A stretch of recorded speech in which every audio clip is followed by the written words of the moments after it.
in the end time, that when Russia is baited into this war, which is coming, which is around the corner, while so many of the scholars of Islam are either asleep or drinking tea tari, I don't know why, they will not comment on contemporary affairs using the Quran and the Sunnah, I don't know why. And we are standing at the doorstep now of that great war, which is going to lead to many other wars. PIG, pig-headed obsession to rule the world.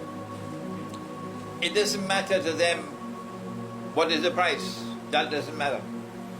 So if the price is world war with Russia, so be it. If the price is that most of mankind must perish, so be it. It doesn't matter to them. The Zionists, they don't have mind of their own to think. Their minds are controlled by Dajjal. So the stage is now set for Armageddon, or what the Prophet ﷺ called the Malhama. So yes, I'm saying that it is now inevitable that nuclear war is coming. We cannot avoid it. Not because Russia wants nuclear war, not because NATO wants nuclear war, none of them want nuclear war, but because somebody else wants nuclear war. Who is the somebody else? Somebody else is someone who wants to succeed the United States as the next ruling state in the world. The Judeo-Christian Zionist Alliance knows it. They want Israel to replace the United States as the next ruling state in the world. In the same way that Pax Americana replaced Pax Britannica, so too Pax Judaica will replace Pax Americana. The US dollar is now in irreversible decline. The United States as a world power is now in irreversible decline, and Putin knows that. And Israel is preparing to replace the United States. But Israel is small, and the world is big.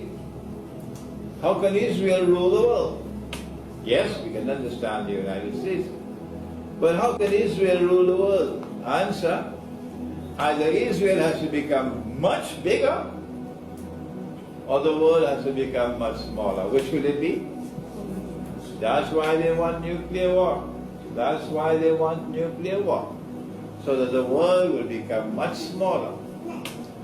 My opinion, I can be wrong, my opinion is that you can't live in North America after nuclear war. It won't be habitable. Or Europe, no. Those will be wasteland. My opinion is that what is left of the world after the nuclear war would be a world that is small enough for Israel to manage. And therefore, we see a passage now from Russia to NATO, to Syria, to the Malhama, to Akhir Zaman. And you know what happens after Israel takes over from the United States? The Dajjal's day, like a week, will begin. And when the week is ended, then the Dajjal will appear in human form. You also know that after the Malhama there's going to be another very important event. What is that? The conquest of Istanbul. Oh, not Istanbul. The conquest of Constantinople. These Christians, when Muslims conquered Constantinople, then the Patriarch, who is like the Pope of this part of the Christian world, he announced that the headquarters are now transferred to Russia. So this part of the Christian world, which is described in the Quran as Rome, has its headquarters in Russia. So when the Prophet said that you'll make an alliance with Rome, of course this is Akhir Zaman, that you're going to make an alliance with Rome in Akhir Zaman. Akhir Zaman doesn't come to the world until you see the tall buildings,